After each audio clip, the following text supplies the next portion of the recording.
Hello दोस्तों, एक बार फिर से स्वागत करता हूं आप सभी का अपने YouTube चैनल में। आशा करते हैं आप लोग स्वस्थ होंगे, मस्त होंगे, अपनी तैयारी में व्यस्त होंगे। मैं पंकज कुमार आपको सामान्य विज्ञान से संबंधित अगले क्लास लेकर उपस्थित हूं। आज के क्लास में हम लोग बात करेंगे विकृति या स्ट्रेन क्या होता है, विकृत या स्ट्रेन किसे कहते हैं, उसके बाद हुक का नियम क्या होता है। ऐसे महत्वपूर्ण बिंदुओं के साथ आज के हम लोग क्लास प्रारंभ करेंगे। चलिए क्लास को प्रारंभ करते हैं। क्या आज के पहली क्लास में पहली हेडिंग क्या होगी? विकृत या स्ट्रेन। यहाँ पे हेडिंग डालेंगे विकृति। क्या होता है विकृति, विकृत या स्ट्रेन। क्या होता है विकृत या स्ट्रेन कैसे करनी? विकृत का मतलब क्या होता है, सबसे पहले ये जानने का प्रयास करेंगे। क्या होता है विकृत का मतलब होता है जो वस्तु पहले की आकृति जैसे थी हूबहू उसी की आकृति के जैसे नहीं रह गए। क्या होते हैं, पहले की आकृति कुछ होती है, उसके बाद उसको कह सकते हैं पल लगाने के वो उसके आकार या आकृति में परिवर्तन हो जाता है या उसमें कुछ संशोधन हो जाता है, तो वही आपका क्या कहता है विकृत कहती है। विकृत का मतलब उसमें थोड़ा बहुत संशोधन हुआ या परिवर्तन होता है। क्या होता है, जैसे कोई वस्तु मान लीजिए पहले ये मार्कर था, मार्कर पहले इससे ऐसे था, अगर हम इस पे प्रतिरूप बल लगा दें या कुछ उसमें संशोधन करके तोड़ के ये कह सकते हैं इसको निकाल दें, जो उसके आगे का जो टांगने का रहता है उसको निकाल दें। क्या होता है वस्तु में विकृति आ गई है, वस्तु में टूटापन या कैसे कुछ उसमें परिवर्तन हुआ है। ये होता है विकृत का मतलब, उसमें वस्तु में पहले जैसे नहीं रही, वस्तु पहले जैसे नहीं रही, उसी को विकृति कहते हैं। अब परिभाषा लिख लेते हैं या फिर लिखिएगा प्रतिबल के परिणाम स्वरूप। क्या होता है प्रतिबल के परिणाम स्वरूप? क्या होता है प्रतिबल के परिणाम स्वरूप? किसके? प्रतिबल के परिणाम स्वरूप। परिणाम स्वरूप क्या था? प्रतिबल के परिणाम स्वरूप। जब प्रतिबल के परिणाम स्वरूप वस्तु क्या होता है वस्तु के आकार में, वस्तु के आकार में क्या होता है वस्तु के आकार में विकृति आ जाती है। क्या होती है विकृति, विकृत आ जाती है। क्या होता है वस्तु के आकार में क्या होती है विकृत आ जाती है। क्या होता है जब कोई भी वस्तु है उस पर प्रतिबल कार्य करे। क्या होता है जैसे कोई वस्तु उस पर प्रतिबल लगाया जाए, प्रतिबल लगाने पे वस्तु को जो विकृत वस्तु का जो आकार होता है उसमें विकृति आ जाती है। क्या होता है वस्तु के आकार में विकृति आ जाएगी। तो लिखिएगा वस्तु के एकांक आकार में। क्या होता है वस्तु के एकांक आकार में, वस्तु के एकांक आकार में क्या होता है वस्तु के एकांक आकार में,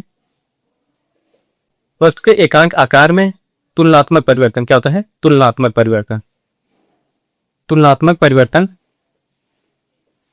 कहता है तुलनात्मक परिवर्तन को विकृत कहते हैं। क्या कहते हैं विकृत, विकृत कहते हैं। क्या होती है ये परिभाषा की, जैसे मान लीजिए कोई भी वस्तु होती है वस्तु पे आप उस पर प्रतिबल लगाते हैं या कह सकते हैं वस्तु पे कोई भी बल, जैसे कोई भी वस्तु मान लीजिए है उस पर आप उसको बल लगाते हैं, उस बल लगाने के पश्चात वस्तु के आकृति एवं आकार में थोड़ा बहुत ही संशोधन या परिवर्तन होता है या पहले की अपेक्षा उसमें कुछ अंतर दिखता है, तो वही आपका जो अंतर होता है वही विकृत का रहता है। विकृत का मतलब उसमें पहले जैसे नहीं रही वस्तु। क्या है पहले जैसे वस्तु नहीं रही। देखिए विकृत क्या होती है, एक तुलना की जाती है। विकृत का मतलब होता है तुलनात्मक होता है, विकृत का तुलना की जाती है। पहले वस्तु ऐसी थी, दूसरी बाद में वस्तु ऐसी होगी, मतलब एक दूसरे से तुलना की जाती है। विकृत देखिए तुलनात्मक होती है। यहाँ पे दूसरा देखिए विकृत एक तुलना है। क्या है विकृत एक तुलना है, विकृत एक तुलना है। जब तुलना होते हैं तुलना है, और जब विकृत का कोई भी मात्रक नहीं होता। क्या होता है विकृत का कोई भी मात्रक नहीं होगा।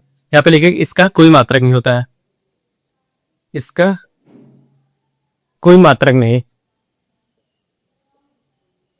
जैसे आप जब तुलना की जाती है किसी भी व्यक्ति को अगर किसी व्यक्ति के साथ तुलना की जाती है, कहा जाता है जैसे आप बहुत अच्छे हैं। अब दूसरे से तुलना की जाती है, आप उनकी अपेक्षा बहुत अच्छे हैं। अब कितना अच्छा है इसमें ये तुलना तो नहीं, हाँ आपको बता दीजिए कि तुलना की भी हाँ आप इनसे अच्छा है, कितने ग्राम अच्छा है, कितने मिलीग्राम अच्छे हैं, ये उसमें नहीं पता चलता, बस आपको तुलना की जाती है। यही कार्य होता है विकृत के। क्या होती है तुलना कर दी जाती है। हाँ पहले वस्तु ऐसे थी, फिर उसके बाद अब वस्तु ऐसे रहेगी, उसके आकार में परिवर्तन हुआ, उसके आकृति में परिवर्तन हुआ, लेकिन कितना परिवर्तन हुआ ये नहीं डिसाइड होता है, इसलिए इसका कोई मात्रक नहीं होता है। अब हम जानने का प्रयास करते हैं अगले बिंदु के बारे में। देखिए अब इसका क्या अगला बिंदु क्या होता है, विकृत बराबर क्या हो सकता है। क्या होता है विकृत बराबर क्या लिख सकते हैं, क्या हो सकता है। अगर विकृत बराबर लिखेंगे तो अब क्या होंगे, देखिए जो आपकी क्या होती है विकृत में क्या होती है लंबाई में वृद्धि या लंबाई में परिवर्तन। क्या होता है लंबाई में परिवर्तन, लंबाई में परिवर्तन। पहले क्या होता है ऊपर क्या होगा जो लंबाई होती है उसमें परिवर्तन होगा, फिर उसके बाद मूल लंबाई होगी। क्या होती है मूल लंबाई, मूल लंबाई। अब इसमें जैसे देखें जहां भी परिवर्तन होता रहता है उसके हम लिखते हैं डेल्टा से प्रदर्शित करते हैं, डेल्टा एल अपॉन एल। ये आपका होता है विकृत। क्या होता है पहले जैसे आप मान लीजिए, जैसे ये आपकी कोई मूल वस्तु होती है, मान लीजिए ये कोई आपका पदार्थ होता है, इस पदार्थ पे आप बल लगाते हैं, पहले जो इस आकृति में थी दोबारा इस आकृति में ना हो गए, इस आकृति में हो गई, क्या हो गई, इस आकृति में है, पदार्थ वही, वस्तु वही है, बस केवल क्या है उस पर बल लगा के आरोप प्रतिबल लगा दिया जाता है। क्या होता है, वस्तु पे बल लगा के, बल लगाने के पश्चात उसकी आकृति में थोड़ा बहुत भी परिवर्तन होता है, जो परिवर्तन होता है वही आपकी विकृत कहलाती है। क्या होता है, लंबाई में परिवर्तन, मूल लंबाई, क्या होता है, लंबाई में परिवर्तन अपान मूल लंबाई आपके ये विकृत कहलाती है। अब इसके साथ अगली जो हेडिंग हम बात करेंगे, हुक का नियम क्या होता है, हुक के नियम के बारे में अगली हेडिंग में हम लोग बात करते हैं। चलिए लिखिए, हेडिंग डालिए, हुक का नियम, लॉज ऑफ हुक। अगली हेडिंग क्या है, हम लोग बात करेंगे हुक का नियम, किसका, हुक का नियम। यहाँ पे लिखिएगा हुक का नियम क्या होता है, हुक का नियम। हुक का नियम क्या होता है, इसको कैसे प्रदर्शित किया जाता है, कैसे निकाला जाता है, इसके बारे में जानेंगे। हुक का नियम को इंग्लिश में क्या कहा जाता है, लॉ, हुक्स लॉ। क्या लिखा जाता है, हुक्स लॉ। क्या होता है, हुक्स लॉ।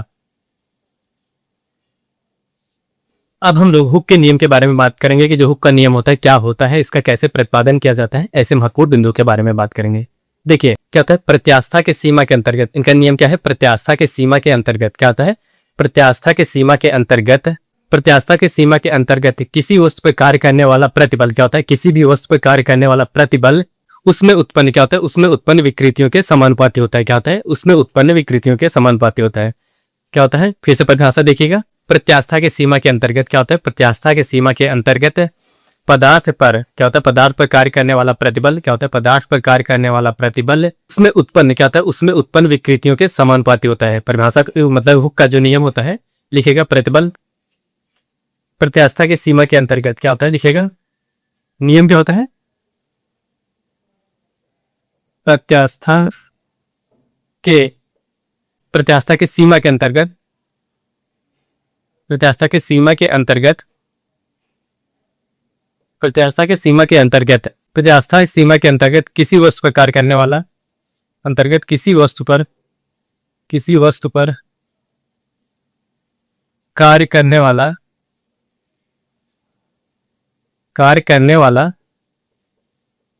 प्रतिबल, क्या होता है, प्रतिबल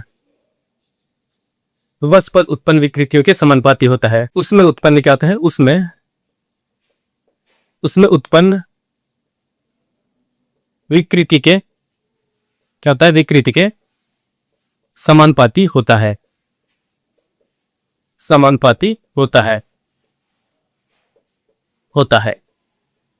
इनका नियम क्या होता है, जैसे प्रत्यास्था सीमा के अंतर्गत, क्या होता है, प्रत्यास्था सीमा के अंतर्गत कोई वस्तु होती है, उस वस्तु पर अगर कोई बल कार्य करे या उस वस्तु पर प्रतिबल कार्य करे, क्या होता है, उस वस्तु पर प्रतिबल कार्य करता है तो उसमें जो कह सकते हैं जो वस्तु होगी उसमें अगर जो भी उत्पन्न होगी, विकृति उत्पन्न होगी, उसके समानुपाती होता है। इसको हम कैसे और प्रदर्शित कर सकते हैं, जैसे देखिए यहाँ पे लिखा गया, देखिए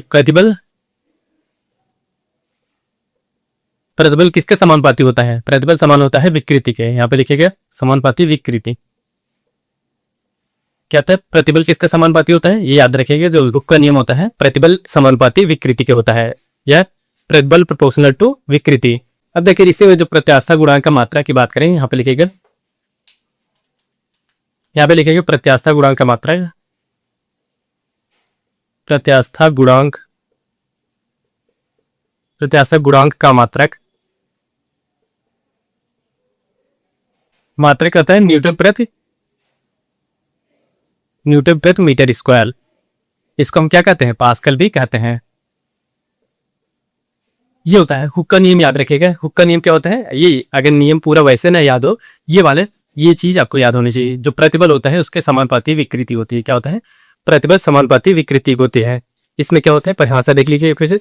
प्रत्यास्था की सीमा क्या होता है, प्रत्यास्था की सीमा के अंतर्गत, क्या होता है, प्रत्यास्था की सीमा के अंतर्गत किसी वस्तु पर, क्या होता है, किसी वस्तु पर कार्य करने वाला प्रतिबल, क्या होता है, किसी वस्तु पर कार्य करने वाला प्रतिबल उसके या उसमें उत्पन्न विकृति के समानुपाती होता है, उसमें उत्पन्न विकृति के समानुपाती होता है।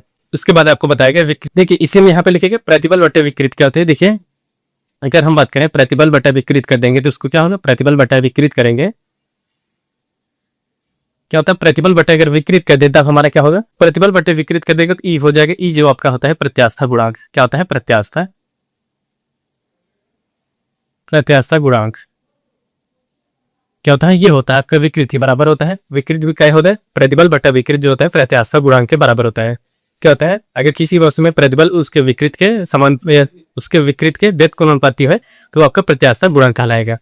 आज के लिए बस इतना ही। कल की क्लास में हम बात करेंगे यंग प्रत्यास्था गुणांक क्या होता है, यंग प्रत्यास्था गुणांक के बारे में बात करेंगे, उनकी परिभाषा क्या होती है, कौन सी पदार्थ में कितनी यंग प्रत्यास्था होती है, ऐसे महत्वपूर्ण बिंदुओं के साथ कल के क्लास में उपस्थित होंगे। आज के लिए बस इतना ही, मिलते हैं नेक्स्ट वीडियो में, तब तक के लिए धन्यवाद, बाय बाय।